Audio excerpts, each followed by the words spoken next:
Hello everyone, कैसे हैं आप लोग। आज मैं आपके साथ डिस्कस करने जा रहा हूँ वेरेनियम क्लाउड लिमिटेड कंपनी के शेयर के बारे में। वेरेनियम क्लाउड डिजिटल टेक्नोलॉजी के सेक्टर में काम करने वाली कंपनी है।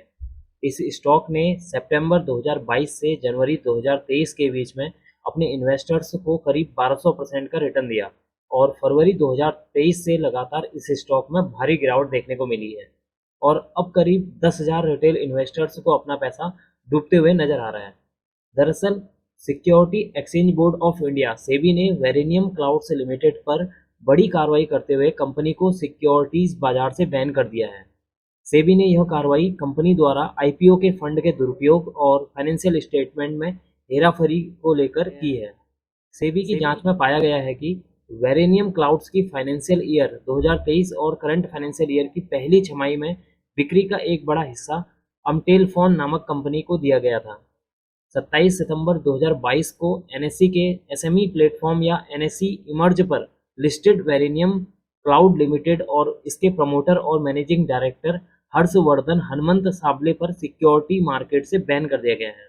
वेरेनियम क्लाउड में अगर आप प्रमोटर की होल्डिंग को देखें तो वह 36.38% है, एफआईए की होल्डिंग 0.11% है और पब्लिक की होल्डिंग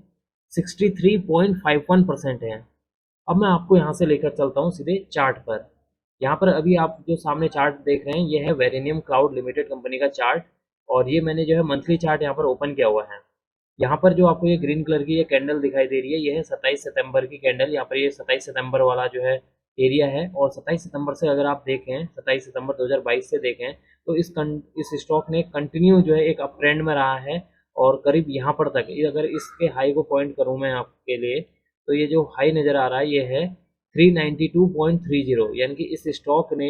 392.30 का यहाँ पर हाई लगाया। तो यहाँ से अगर आप देखें सितंबर से जनवरी 2022 तक अगर आप इस स्टॉक को देखते हैं तो इस स्टॉक के अंदर करीब 1200% की तेजी देखने को मिली हुई है, वो भी मात्र जो है 4 मंथ में, यानी कि मात्र 4 महीनों में इस स्टॉक के अंदर 1200% की तेजी देखने को मिली। और वहां से अगर आप फरवरी मंथ से देखें तो अब इसको जो है फरवरी 2022 से देखते हैं तो कंटिन्यू इसमें जो है डाउनफॉल नज़र आ रहा है और जिस प्राइस पर आईपीओ ओपन हुआ था उस प्राइस से नीचे इस स्टॉक का जो अब भाव चले जा चुका है। अगर आप देखें इसका तो क्लोजिंग हुई है 27.85 रुपीज़ पर। इस स्टॉक की जो अब क्लोजिंग हुई है 27.85 रुपीज़ पर हुई है। अगर हम इस स्टॉक को यहाँ से देखें, कहाँ से, सितंबर 2022 से देखें तो इस स्टॉक के अंदर मोस्टली जो है रिटेलर जो है फंसे हुए हैं और उन्हीं का पैसा अब जो है इस स्टॉक में जो है बर्बाद हो रहा है और उनका जो ये पैसा है अब उन्हें लग रहा है कि अब ये रिकवर नहीं हो पाएगा। इस तरह के स्टॉक में हमें कभी भी ट्रेडिंग नहीं करनी चाहिए या कभी भी इन्वेस्टिंग नहीं करनी चाहिए। अगर कोई भी स्टॉक अगर आपको लगता है 1 महीने 2 महीने में जितना उसका जो फंडामेंटल है अपने फंडामेंटल से कई गुना ज़्यादा जो है वो स्टॉक जो है रिटर्न दे रहा है, इसका मतलब है कि उस स्टॉक के अंदर कुछ ना कुछ लोचा जरूर है, कुछ ना कुछ झोल झाल चल रहा है। और यहाँ से अगर आप देखें 4 महीने तक इस स्टॉक ने आपको अच्छा खासा रिटर्न दिया हुआ, जिन लोगों ने भी इसमें पैसा लगाया रिटेल इन्वेस्टर ने। अब वहाँ से देखेंगे तो कंटिन्यू ये स्टॉक सीधे डाउनफॉल में रहा और मुझे नहीं लगता कि इस समय जब ये डाउनफॉल हो रहा था यानी कि गिरावट आ रही थी यहाँ पर कोई रिटेल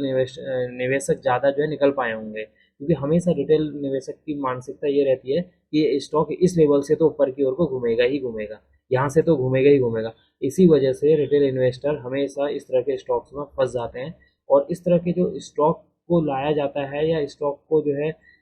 यहाँ पर जो ट्रेडिंग की जाती है या इस स्टॉक को बड़ा चढ़ा कर जो इसके फाइनेंशियल स्टेटमेंट को दिखाया जाता है या फिर टेक्निकल चार्ट में आपको ये बड़ा चढ़ा हुआ जो आपको प्राइस जो है बढ़ते हुए दिखाई देता है, ये इसीलिए होता है क्योंकि इस तरह के स्टॉक में जानबूझकर जो है रिटेलर को जो है यहाँ पर फंसाया जाता है। इस तरह के स्टॉक को बोला जाता है पंप एंड डंपिंग। यहाँ पे यानी कि यहाँ पर क्या हुई, पंपिंग की गई यानी कि जोर से जो प्राइस को ऊपर की ओर को चला गया और उसके बाद उछालने के बाद वापस प्राइस को जो है धड़ाम से जो है नीचे की ओर को गिरा दिया गया और इसमें जो मोस्टली जो है रिटेलर यहाँ पर फंस चुके हैं। वैसे तो सेबी ने अब इस स्टॉक के जो प्रमोटर हैं उनको जो है सिक्योरिटी मार्केट से बैन कर दिया है, लेकिन मेरा मानना यह है कि जब ये स्टॉक अनलिमिटेड तरीके से भाग रहा था तभी सेबी को इस स्टॉक को जो पर नज़र रख लेनी चाहिए थी और इस स्टॉक को कंट्रोल कर लेना चाहिए था, जिससे क्या होता कि कई सारे जो रिटेल इन्वेस्टर है उनका पैसा बर्बाद होने से बच जाता।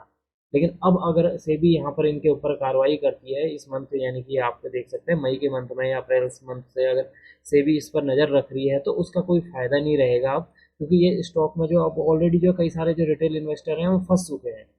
जबकि सेबी को क्या करना चाहिए यार, सेबी को अगर कोई जो है कोई स्टॉक 200% 300% 1 या 2 महीने में भाग जाता है तो उस स्टॉक को उसी वक्त वहाँ पर जो है उसमें क्या कर देनी चाहिए, ट्रेडिंग बैन कर देनी चाहिए, या उस स्टॉक